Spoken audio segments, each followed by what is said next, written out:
Hey there everyone, today I'm going to be showing you a bit about the Harlequin dragon and guild skills. First up we're going to look at the Harlequin dragon. This is one which has been given to us after the community event because a certain number of players were referred to the game. Now this one is very different to most other dragons. For starters, it comes at common quality, and if you look at the experience requirement, it's 350.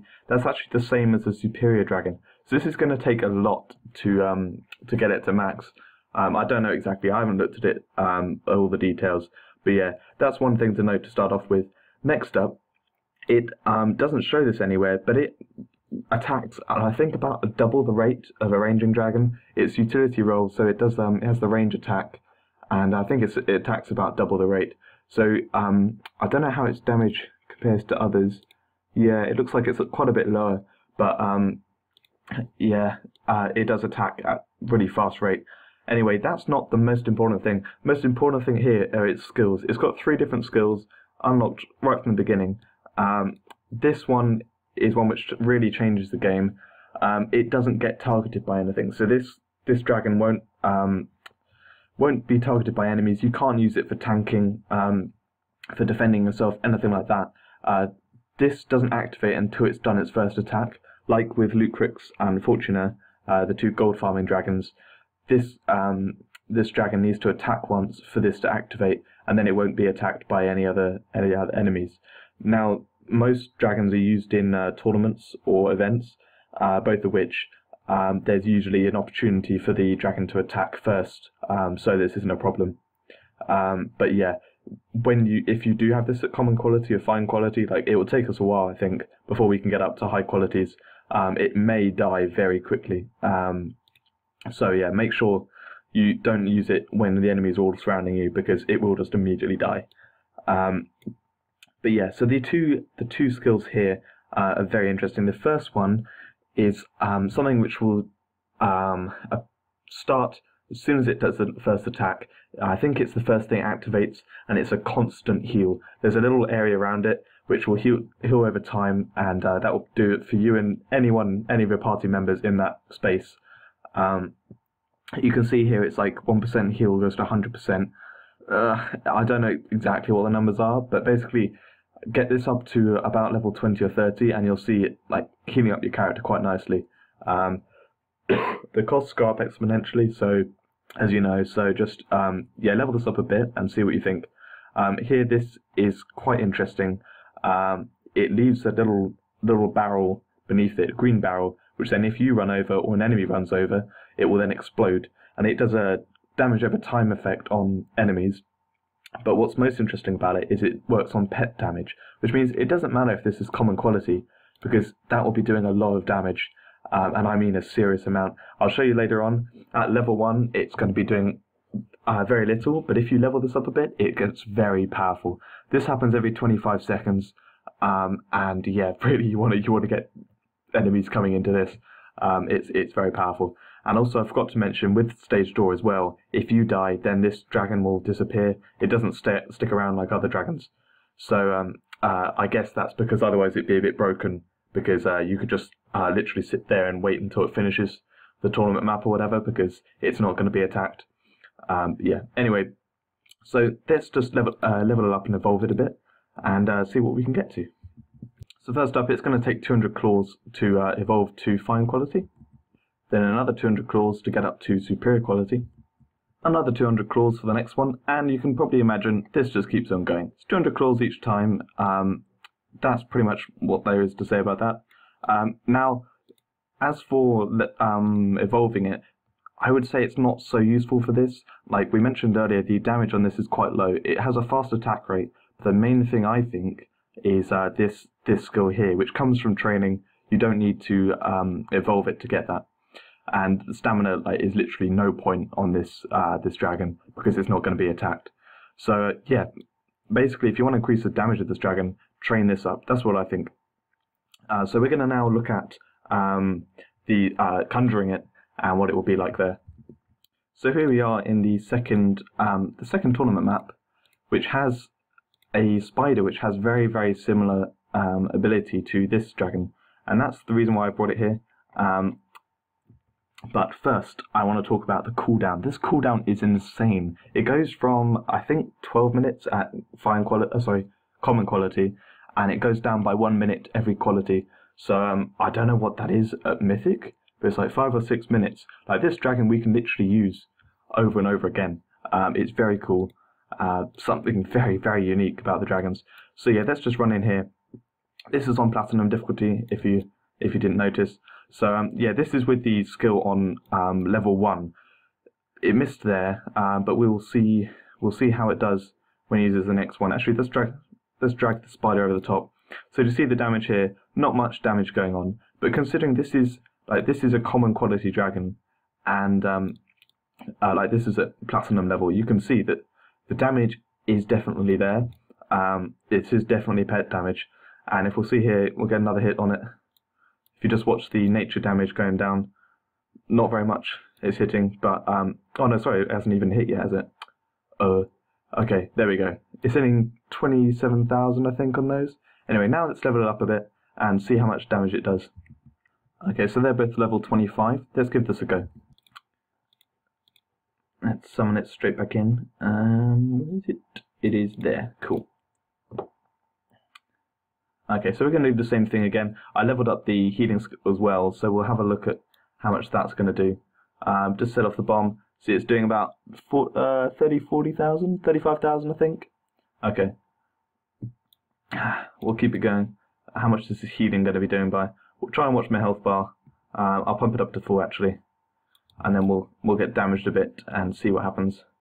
Oh dear, I just ran into the yeah. The reason why I wanted to show it on this map is the spider actually has a very similar skill. You can see there it was doing a damage over time to me.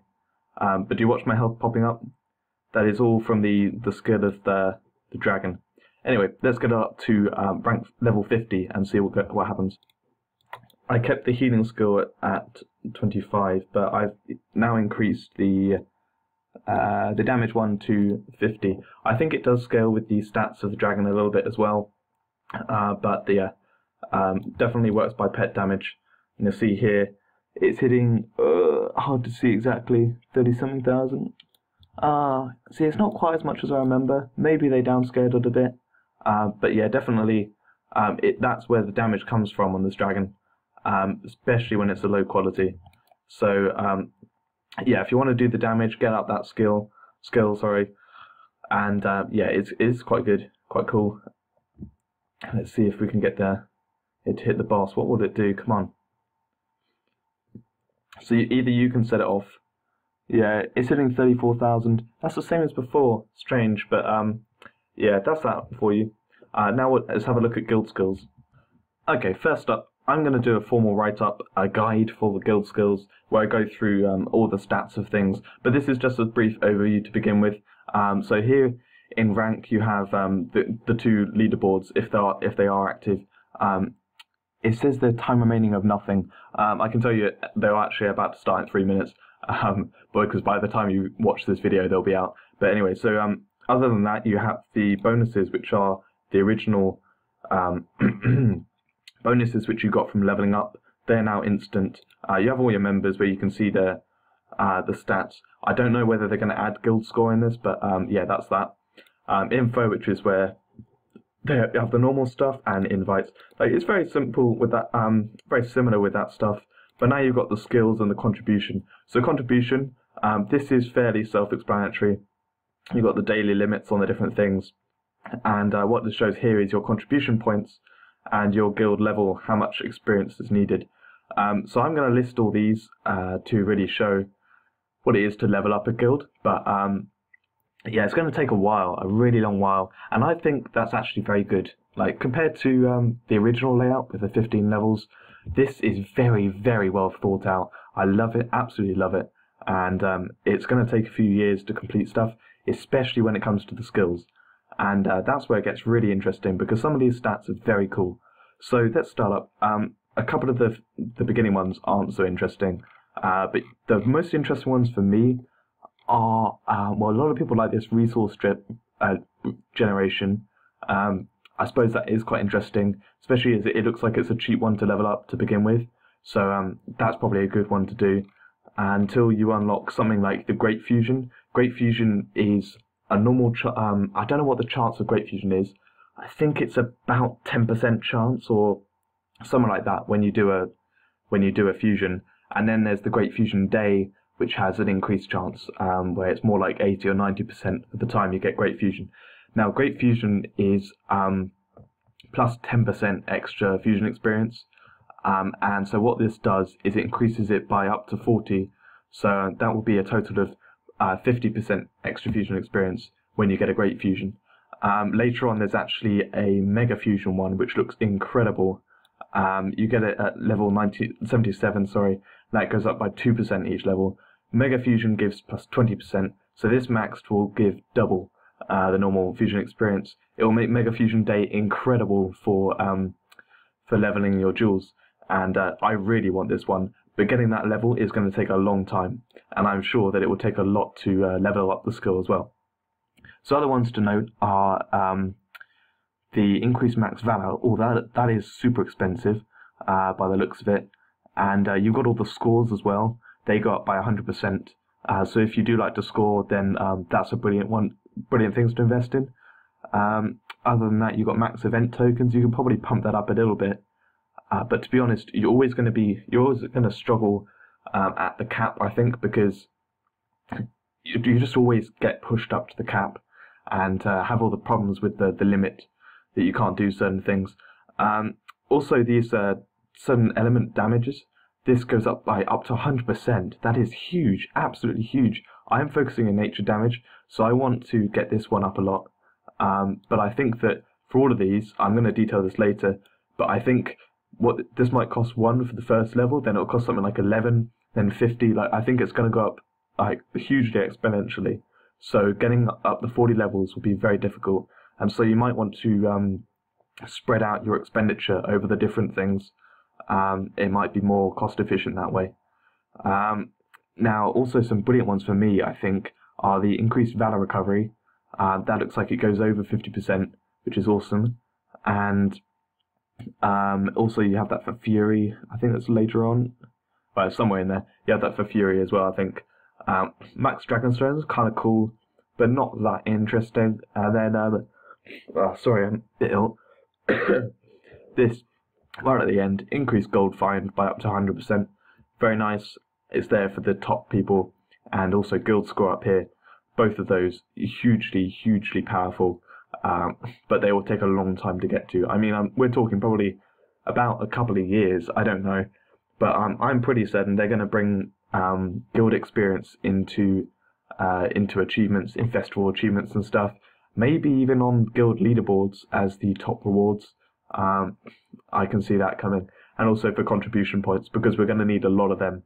I assume that it's going to take even longer to max the skills with contribution points, like way, way longer than actually leveling up the guild. So yeah, you should be really focusing on those and make sure you don't waste them on anything like increased food recovery. Anyway, that's all I can really show for now. You can see I'm going to level these up. Right now I've been leveling up the guild to look at the different experience requirements, noting them down and stuff.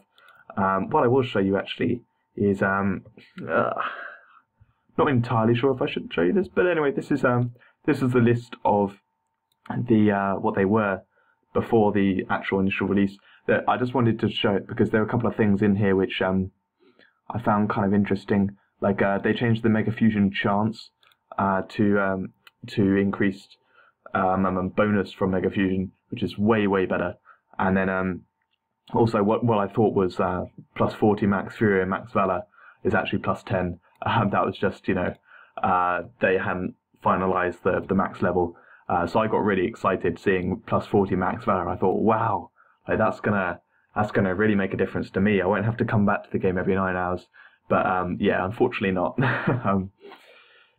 What else was there? Yeah, most of them are pretty much the same.